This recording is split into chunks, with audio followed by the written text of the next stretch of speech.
Welcome to Clover's Virtual Dance Studio Podcast, a show where we talk about everything and anything dance. And now, here's your host, Deanna Clover.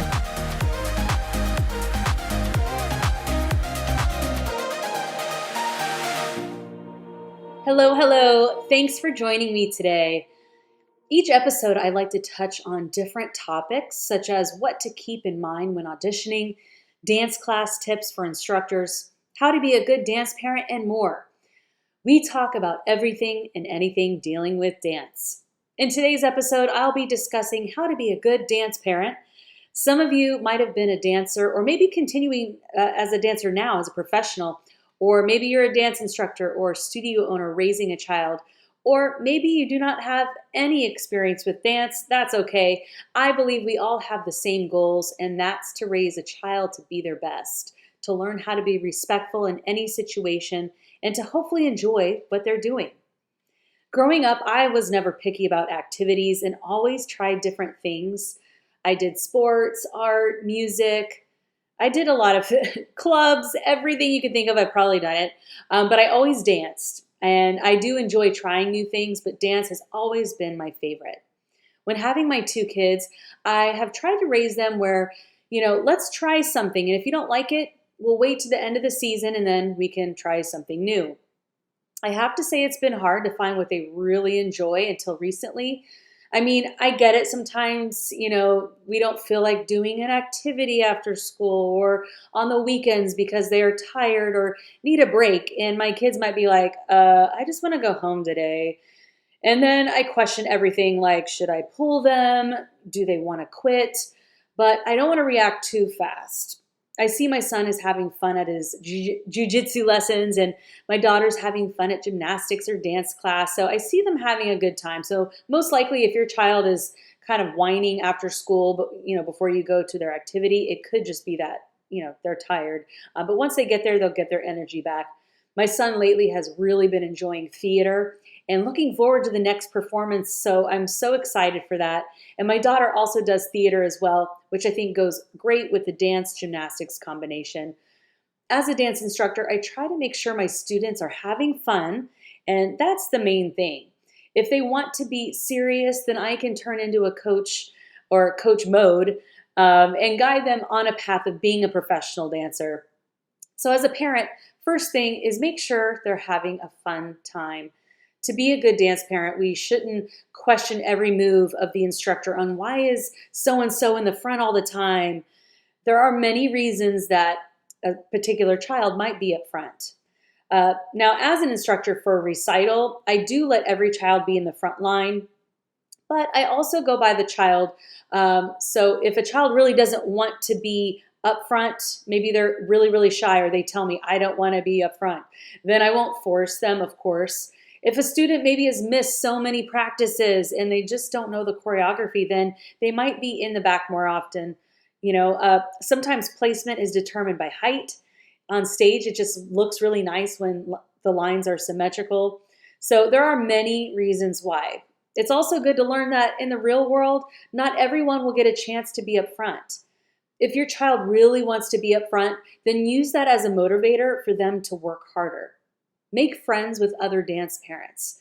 If you end up staying at the same studio for years, these relationships are just so special. I still keep in touch with my dance friends and their parents. Oh, the memories. I could think of all the competitions we used to do, and we just bonded. They're like family. I don't ever remember having parent drama like you see on TV. Again, I still keep in touch with all my dance friends' parents, and they all did their part. They all chipped in. They might have helped our dance studio owner. They might have helped us with our hair and makeup, or carpooling to the studio, or maybe even costumes. It is a tough business sometimes when we all want to win at competitions, and it's okay to have sad feelings when our children don't win. But this is building character, and it's part of life. And we should be supportive of our children's friends and congratulate them. It is hard. I totally understand. But we should be happy for the other child that won. And it's okay to feel a little disappointed that your child didn't win. That's normal. But, they need to be respectful and learn from these experiences your children and yourself as a parent, you need to learn from these experiences. And I just hope my children learn to do, better next time. That's what I try to teach them when they don't necessarily get the position they wanted. My children recently auditioned for a musical on the big stage in our county, and they didn't make it. They didn't make the production team, but it's okay. A few other kids that they do know did make it. And they were a little upset, but it's an important lesson. I wish my kids, of course, made the cut, but all they can do is take this and learn from it and get better every time they audition. Another thing is make sure to respect the rules of the studio, whether it's a particular dress code or maybe your children's hair needs to be in a bun. I know, our schedules get so busy and you're like, who cares? It'll be fine.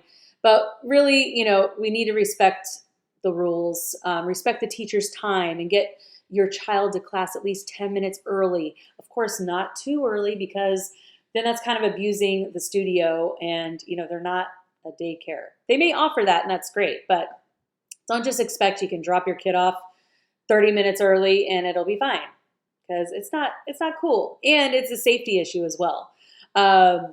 Another thing, do not gossip about other children. That should be a given. Just don't do it. They're kids. Be realistic with your child's schedule.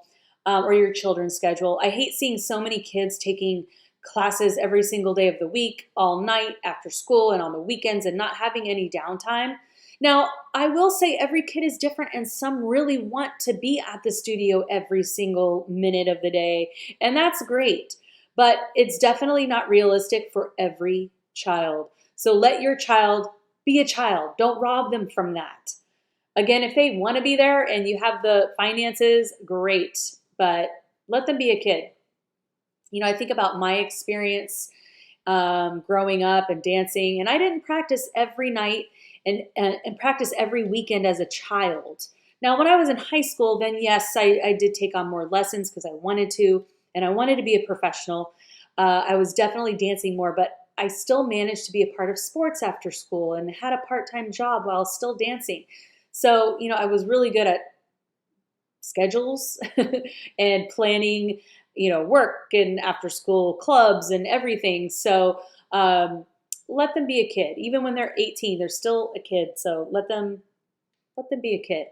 If your child is meant to be a dancer when they grow up, it will happen. So don't compare your child to others and this kid's taken 1 million classes, we have to keep up with them. Just focus on what is best for your child, your family, and your sanity. Well, that's it for now. I hope you found some of this information helpful.